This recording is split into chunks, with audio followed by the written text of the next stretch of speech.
Hey guys, I'm Dimension Jump, and today I'll be reviewing the Pokémon Scarlet Indigo Disk DLC, which was released back on the 14th of December of last year. Now, the plot of the Indigo Disk is that you are transferred to this academy called Blueberry Academy, and you meet some of the characters from I think the two main characters from the previous DLC in this DLC. And you find out that Kieran, the younger brother, because they're both siblings, and you find that Kieran, who's the younger brother of the two, has sort of changed since the Teal Mask. That being, he's gotten a lot stronger. He's now the champion of the Blueberry Academy League, and he's also changed his hairstyle, which is very different to his original one, because his hairstyle in the original was kind of just this sort of shaggy mess of hair, and now in the Indigo Disc, it's more swept back, and it kind of reminds me of Eren Yeager's hairstyle in the final season of Attack on Titan, and you can kind of see the difference of how Kieran acts, because in the Teal Mask, he acts a bit more timid and a bit more shy around people. But now in the Indigo Disc, he's more, I would say, vocal. And he's a lot more. I think he looks a lot more stronger than when you first saw him in the Teal Mask. Now, the Blueberry Academy is located in or near Unova, I believe. And there are some references to that particular region. For instance, there's one of the characters that you meet who's part of the Blueberry Academy League, Elite Four. I think she's related to Clay, I believe, who's one of the gym leaders in Unova. And this is, as a DLC as a whole, it's very different to the Teal Mask. It's where you look at the Teal Mask, that's more more urban, I would say, because I would say all urban or rural, and because that the place where you went in the Teal Mask is just sort of countryside-y, and with the Indigo Disc, it looks a bit more futuristic. And there is still a place where you can catch Pokemon and stuff, but the layout as a whole is more futuristic. And I think that's where you can kind of see with the whole Scarlet and Violet games as a whole, because with a lot of the Pokemon and even the main professor of Scarlet, a lot of the Pokemon are sort of more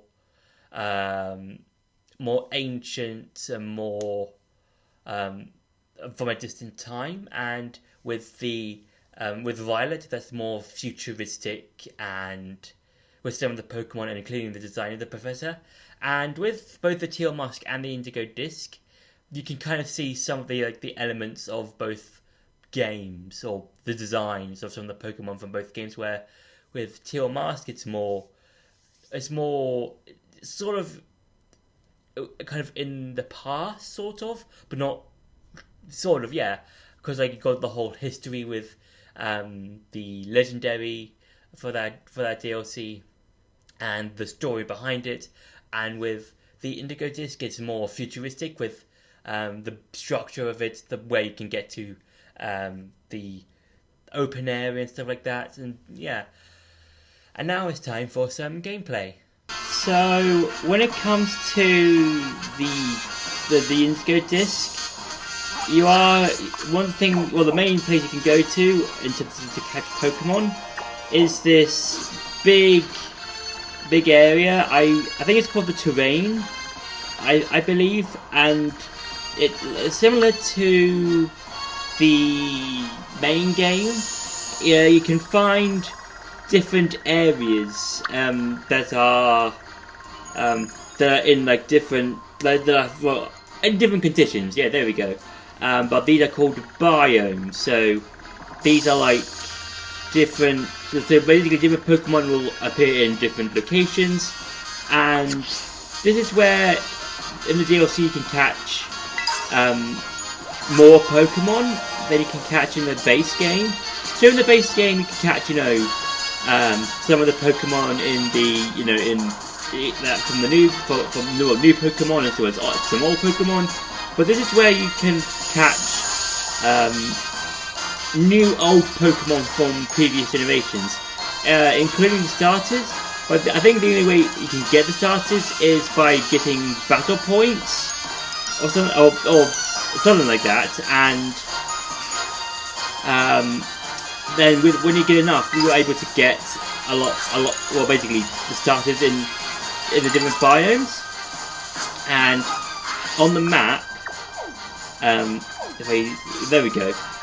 You can see 4 different people marked on the map, and these people are the Elite Four of the Blueberry Academy League. And in order to face the champion, that being Kieran, you have to fight all 4 of them. So yeah, it's very different to how you would normally fight. Well, yeah, you normally fight the Elite Four in previous games, because for instance, if you want to fight this guy, who's the fire type member of the Elite Four, you have to do a trial that's, you have to like find different ingredients and stuff for like a spicy sandwich or something like that, and then if he finds it spicy enough, he will battle you. He's basically like Gordon Ramsay, if Gordon Ramsay was in the world of Pokemon. And yeah, if Gordon Ramsay was in the Pokemon world, I would think he would probably use the fire typing. Maybe, I'm not sure. I'm not Gordon Ramsay, but yeah. So yeah, and just like in the previous 2 things, you can like in the DLC and the main game, you can walk to different locations and stuff like that. And if I show you the main like academy place, I can show you like different places you can go to. And yeah, and the place does look very different to the previous DLC, the TL Mask, because it is more futuristic and stuff. And this is basically on the sea, and this whole academy stadium thing is, a lot of it is underwater, and you don't really normally see that in Pokemon games where you have like an entire facility thing under the water. So that's quite an interesting idea. The only thing is that this is, in terms of design and how you can get to locations, it feels very similar to the main game in terms of how you can get around to the different places in the academy. It kind of feels the same, just with a different coat of paint. So this is where you can find like different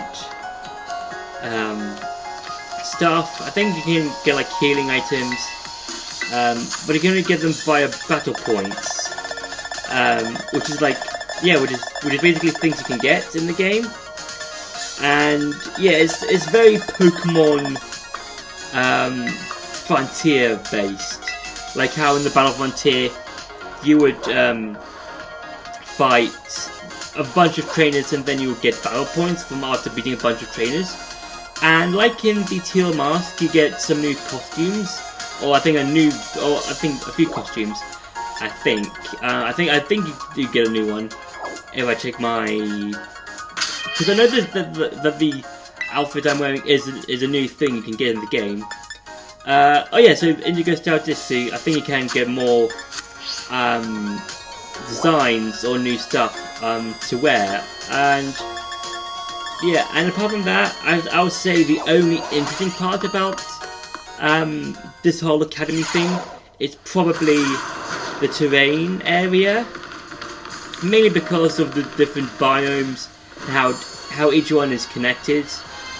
But yeah, just like it just feels like the main game, just a bit smaller, and yeah, it would have been a whole lot better. So yeah, so that's been it for the gameplay. Now to go back to the review. So with the DLC as a whole, it still falls into that thing of, in terms of the original Scarlet and Violet, or the base game of Scarlet and Violet, the Indigo Disk still has some of the sort of bugs and stuff that was still kind of seen in Scarlet and Violet, in which some textures will just pop in and out, and when you see the camera sort of panning around the whole area of the open part of the teal of the not the teal mask of the Indigo Disk, it's you can see some stuff just loading in when it starts to pan, and it feels a bit disappointing because Scarlet and Violet have been out for a while now, and I don't know how long it has been since the release of the base game and then the DLC, but it would have been. I think there was time, there was enough time to fix out everything, but I don't know. It's just I just think Scarlet and Violet had a lot of potential, I would say, including the DLC, and I do enjoy some parts of the DLC, especially with the Indigo Disk, where you can catch the starters and stuff like that. I think that's interesting. You've also got the legendaries returning; you can catch them again. That's it's fine. It's fun to catch old Pokemon, especially with the starters, because I don't think you could catch a starter in the previous games. The only game that I know that you could get multiple starters in one game, if we exclude X and Y, because that game kind of had like the whole Mega Evolution thing concept going on in that game. If we exclude that, the only game that made you have other starters was Oras, the game that was remade of Gen 3, and it's very fun to see every single starter that you can get in the previous games in the DLC. It's fun. I think with Scarlet and Violet, it's kind of I think a lot of potential has been lost. I think it has an interesting concept. I do enjoy the whole futuristic looking Pokemon, the ancient looking Pokemon, that sort of thing. I just think if given more time, they could have been a whole lot better, I would say, maybe. That's just my opinion. It's just I think they just have lost a lot of potential for me personally, so yeah. But overall, the DLC is okay, it's fine, it's not the best sort of DLC I've played. It's fine, I guess. And the only way to continue the story after a certain point is if you've beaten the Indigo Disk. Not the Indigo Disk. If you've beaten the main story of the Teal Mask. That's the only way you can continue the DLC. And that's a first for me, because that's one of the few bits of DLC. Well, I would say, yeah, kind of one of the few bits of DLC that have you continued the main story of that if you've beaten both the main game and the previous DLC, which is a first, because like there have been other DLCs that do this sort of thing. So like, I think a most recent example is probably God of War Ragnarok Valhalla, where that DLC continues on from after the end of the main game. So that's one of a few firsts for me. But I think because of how everything is seen in Scarlet and Violet, I just think it's fine, it's okay. And as I said before, there's a lot of lost potential for this generation. Hopefully, the next generation does a whole lot better than Scarlet and Violet. Hopefully. I don't know.